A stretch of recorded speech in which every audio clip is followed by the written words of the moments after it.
Quiet, please. Quiet, please.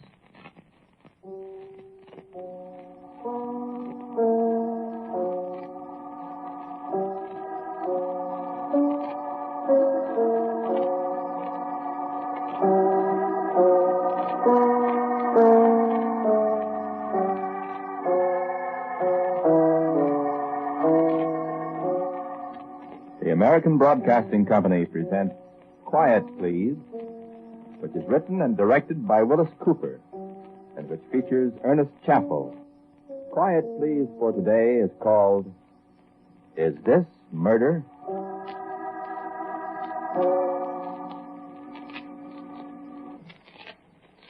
Thank you very much for coming to see me.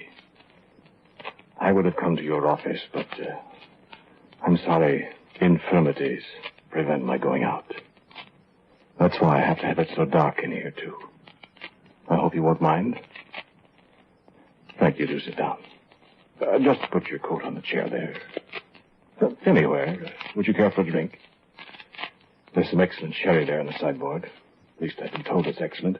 Amontillado, I think. I don't indulge myself, but you help yourself. Please do. Amontillado. Like the stuff that the good Montresor was drowned in Poe's delightful story, The Cask of Amontillado. You remember the story, of course. Yes. Well, help yourself. I asked you to come here because I think I need some legal advice. About murder, I'm afraid. Yes, quite. I'm afraid I'm a little hazy about things legal, so, you mind. Like the sherry? I've been told it's excellent. Help yourself, do. Why, I hardly know where to start, but, that door? That's my workshop. I haven't been in there in quite some time. Artificial limbs. Rather unusual ones, if I do say so myself. Well, I've invented a few devices, you see, and they've been quite successful. Oh, yes, a great many persons wear hands, arms, legs, and so on that I invented. You didn't know my assistant, of course. Well, I don't know. I don't know where he is. As a matter of fact, it's Dan I wanted to talk to you about. Dan and Joyce. Joyce was his sweetheart. No. No, I didn't murder them. It's rather an awkward story to tell. Are you sure you're comfortable? Good. Have you ever read the works of Mary Wollstonecraft Shelley? Never heard of her? Well, she was the wife of the poet Percy Bysshe Shelley. She was a novelist. She died in 1890, nearly 60 years ago. But I'm afraid one of her novels is more or less responsible for what I'm going to ask you about. You aren't familiar with her works. Why, the best-known novel she wrote was Frankenstein. Oh, it's nothing at all like the Frankenstein you've seen in pictures. No Boris Karloff, no Bela Lugosi with a flageolet, no weird castles. But it's a powerful book with a very important message. You haven't read it? Well, perhaps you ought to. I was talking with Dan about it one day in the workshop there. We could just about make us a monster with all this equipment, Ernest. Not a monster, Dan, old boy. I did better than Mr. Frankenstein did. At least mine would be good looking. Wouldn't need any spare parts of dead people, either. No, indeed. How'd you get it to work, though? That's the problem. His new arm almost has its own brain. Not much like the one that, Lionel Atwell, was that his name? Yes, Lionel. Wore in the picture. One he had to manipulate with his other hand. That's good looking, too. Right. No good without a brain and some live muscles to put it to work, though, is it? Nothing is. That's an intriguing thought. Isn't it?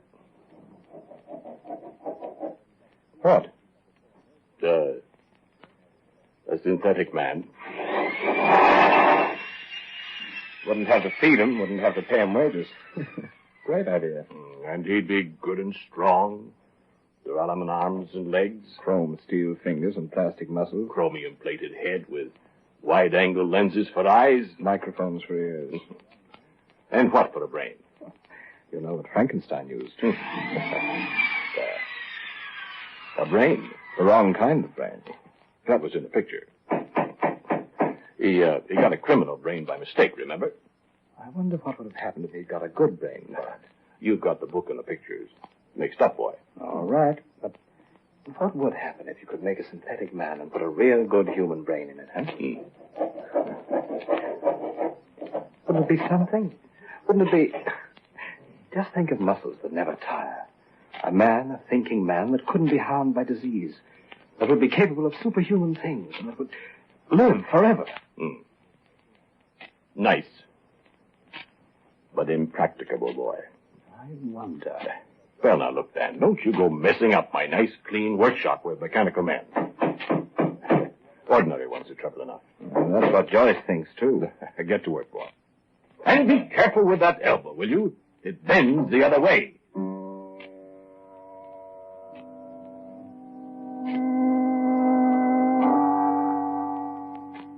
You try some more sherry. I'm told it's exit.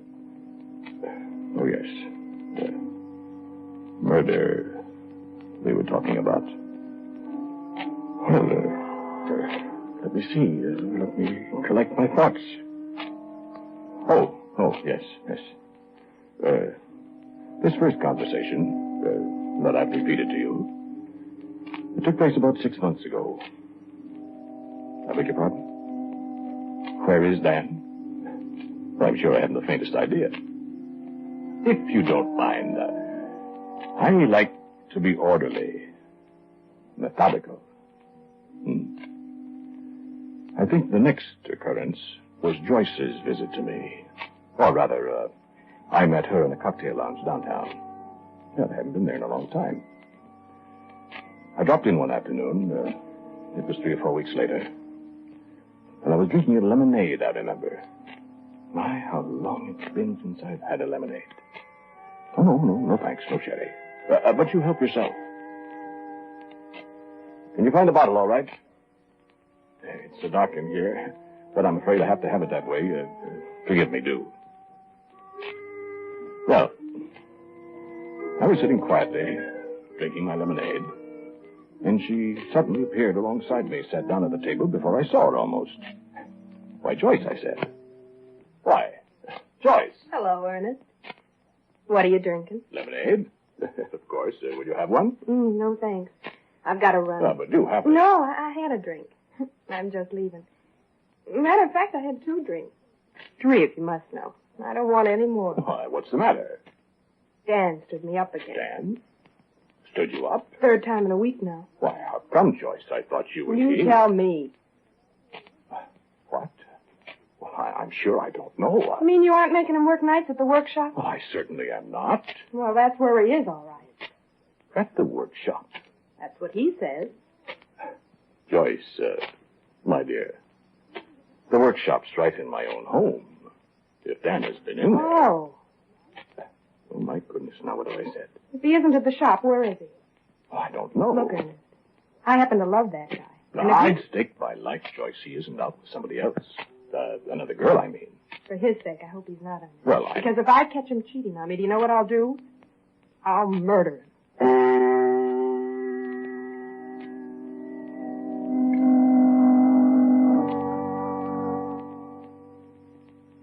I beg your pardon? No, she didn't murder him. I'm sorry to keep you in suspense, but I'm afraid I'll have to tell you the story in my own way, if you please.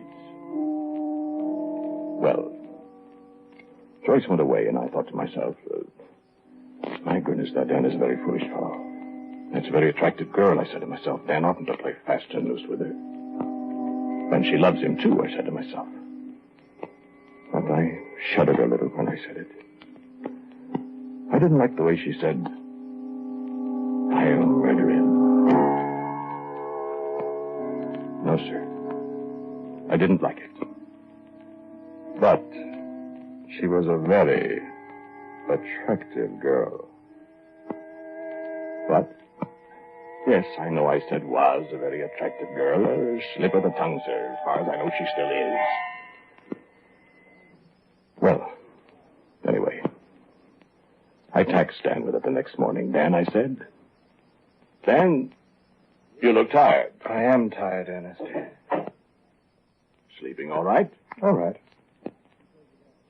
Here you've been working nights. Who told you that? Joyce. Oh. Said you were working here at the shop. She did. I know you haven't been working here at the shop. Because I'd have known it. Of course you would. Have you been working? If I hadn't been on my own time, Ernest. Joyce seems to think it's her time, too. It does, huh? What are you up to, Dan? Listen, Ernest, do I have a pry into your affairs? Now, you don't need to take that tone with me, Dan. Sorry.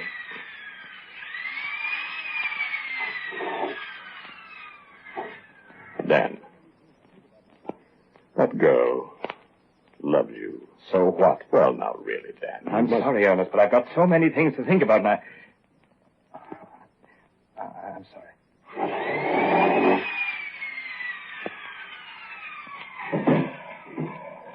Can I help you, Dan? You think I've gone crazy? You've never shown any signs of it, old boy. Well... All right. Let's get to work. But I really do think you ought to give more consideration to Joyce, old boy. Listen, Ernest. Huh? You know that talk we had a few weeks ago? Talk? Frankenstein? Frankenstein? Oh. That's right. Have you been letting that prey on your mind, Dan? I've done more than that. Huh? Come here. Why, what? Come here.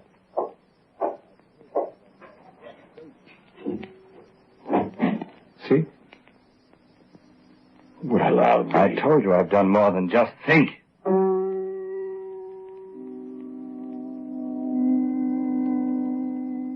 Do you know what he'd done?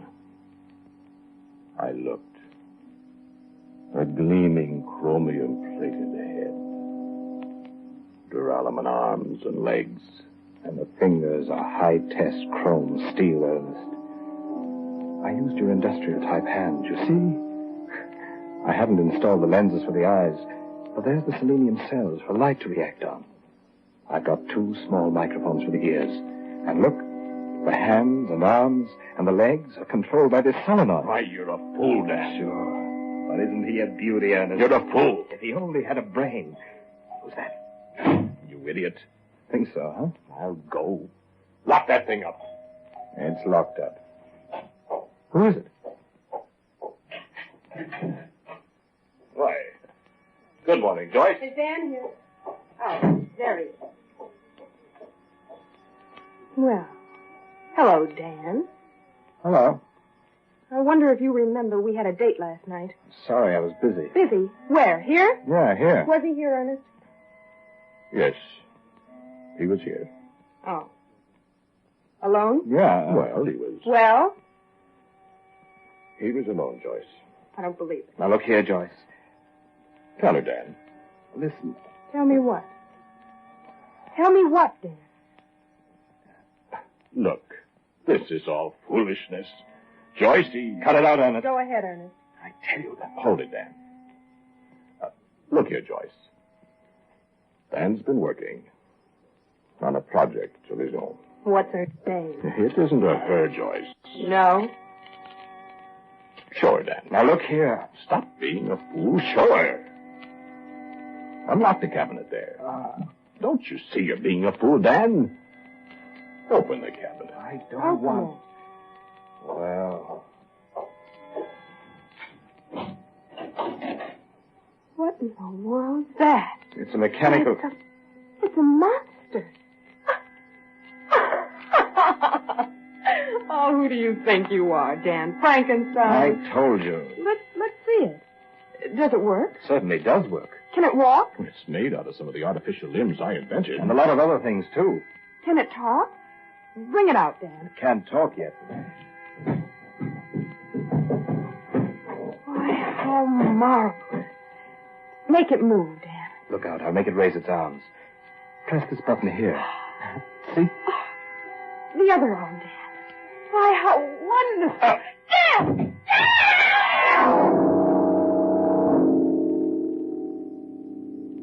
Yes. That was the first mishap.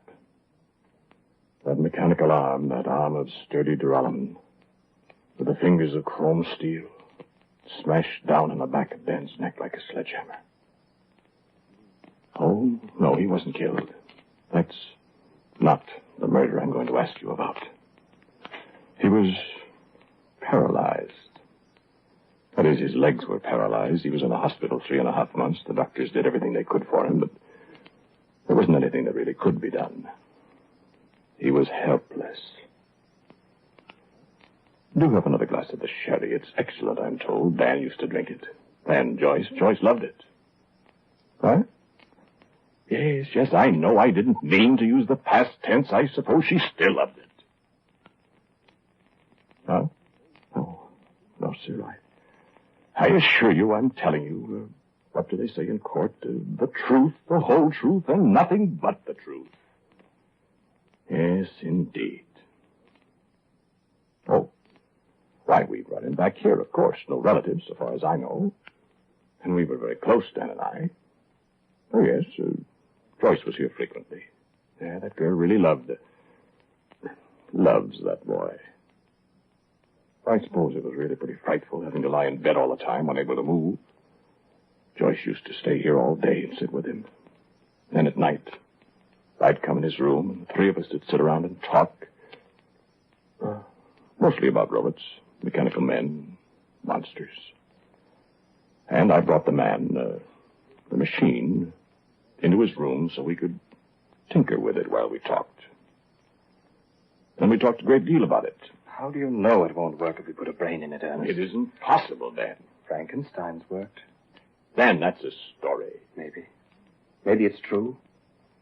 How would you get a brain, Dan? Frankenstein got a brain. And look what happened. But that was a criminal brain. Look, Dan. Even if you could, by some miracle, attach a brain to this thing... It'd work. But it wouldn't work right. Why, Ernest? Because man has no business playing around with such things. You think any brain would turn out to be evil just to punish a man for trying to create a superhuman thing like this? That's exactly what I think. Where would you get a brain, Dan? I don't know. Oh, stop talking this nonsense. The thing is, Ernest, I don't think it's nonsense. Well, it is. Where would you get a brain? If I knew a doctor. Well, you don't. How would you know the brain wouldn't be evil? I'd make sure of that. How? I'd select it very carefully. Will you stop talking about this? Scare you, Ernest. You don't have to be so gruesome. I'd pick a woman's brain, I think. Women are smarter than men. Dick. Want to lend me a brain, Joyce? Well, I should say not. You'd have a fine time, Joyce. You'd live forever. I don't want to live forever. Nothing could hurt you. You could do anything you wanted. And have to live in that metal skeleton? No, thanks. You'd never be hungry. I like being hungry. It's too much fun to eat. And drink. Never be tired. Yeah, I like to be tired, boy. Good night's sleep. I wish I could put my own brain into it. Then I could get up and walk around. Do things. Go places. Oh, stop this morbid talk. This is a play toy, Dan. You talk as if it's coming to life any minute. All it needs is a good brain, Ernest. Well, I tell you what I'll do, Dan. You tell me where to get a brain, and I'll get it for you. And we'll make $1 million. How's that? Well, good night. I'm going home. Gee, I'd certainly hate to have Frankenstein here put his arms around me.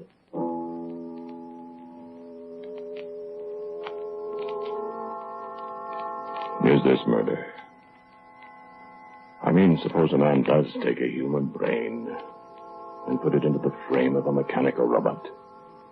charge it with colloids that simulate blood in the very brain structure itself. Suppose he does it successfully. Is this murder? No. Wait before you answer.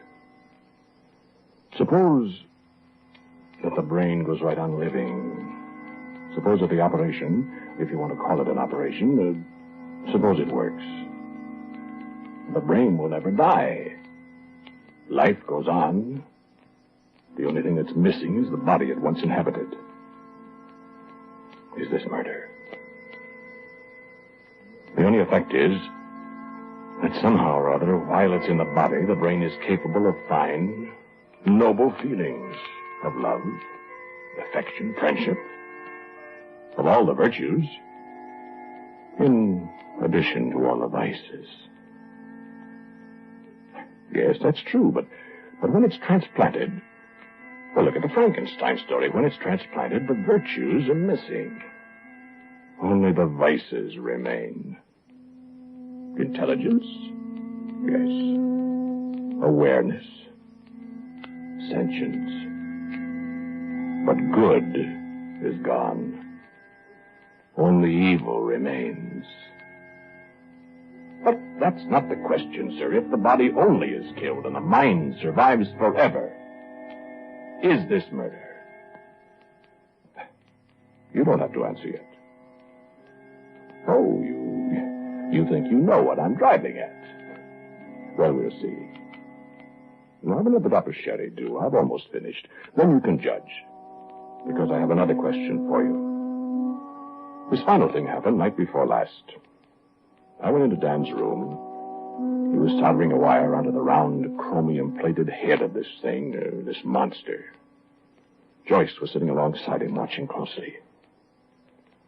She didn't see Dan wink at me as I closed the door. Hello, Ernest. How do you feel, Dan? Me? I feel fine.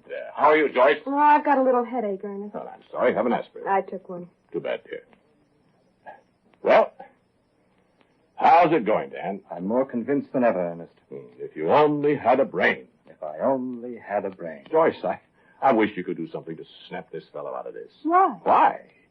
Because, are you starting to believe this nonsense, Joyce? Well, I don't think it's nonsense, Ernest. You see, she's got a brain, Ernest. Well, certainly she... Oh, Dan, I'm going to take that thing away from you. Take away my pretty Frankenstein? Oh, well, I should say you're not. Now, Dan, listen. I don't want to say this, but I'm afraid... Joyce, won't you help me? Help you what? Get Dan's mind off this thing, No, she won't. Joyce, Dan could only get a brain.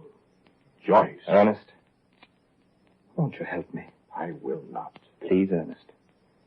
It's all ready now. All it needs... Stop that. Don't, Ernest. Come on, Ernest. Help me. I won't. Ernest? Joyce, do you know what he's going to do? What? He's going to... Ernest? I know what you're going to do. I know what's in your mind, and I won't help you. What's he going to do, Ernest? What's in his mind? Come here, Joyce. Lean over here. Dan, darling. Closer. Joyce, dear. No. No, stop. Stop, Dan. Stop!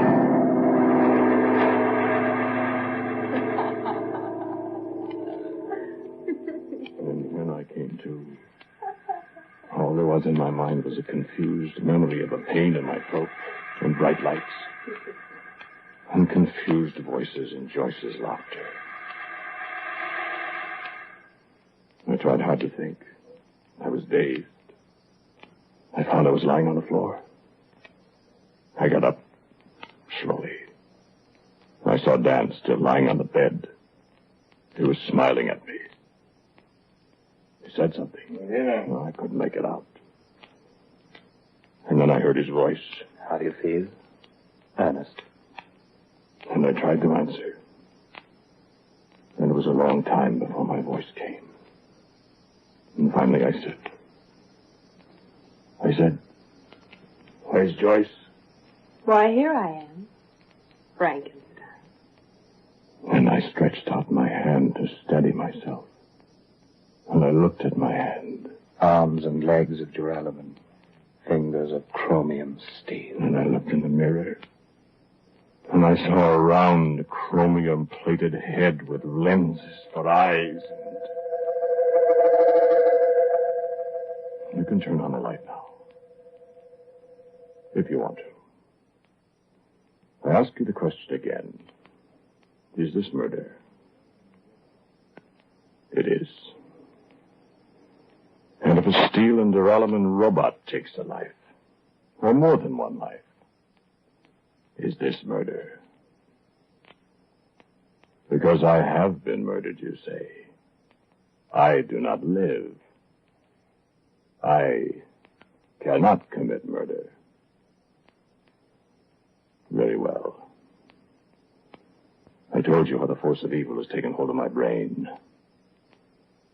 No, I didn't kill Dan. Nor Joyce. Not yet. I told you I didn't know where they are. I do. You're in the workshop back there. I locked her in the closet where my body used to be. Dan. Why, he's paralyzed, remember? His hands are strong. But against chrome steel, it won't be murder. Will it? It won't be murder either. When I kill you first. Thank you, sir. No, there isn't any more sherry. Just these.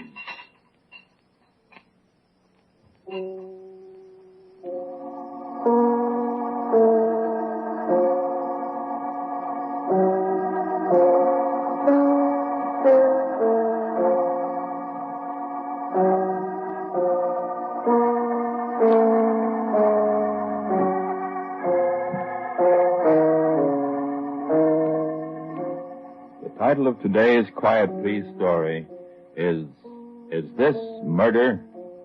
It was written and directed by Wyllis Cooper. The man who spoke to you was Ernest Chappell. And the others were Joyce, Gordon, and Dan O'Hurley. As usual, music for Quiet Please is played by Albert Berman. Now, for a word about next week, here is our writer-director, Wyllis Cooper. Thank you for listening to Quiet Please. For next week, I have a story for you called Summer Goodbye.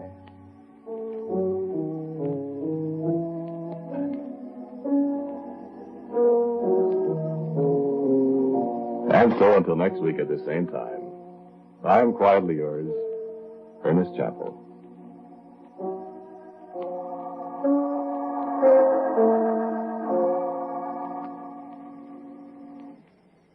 Now, a listening reminder. For predictions that have a 77% chance of coming true, and even more, listen to Drew Pearson on ABC tonight. That's ABC, Drew Pearson, tonight. This is ABC, the American Broadcasting Company.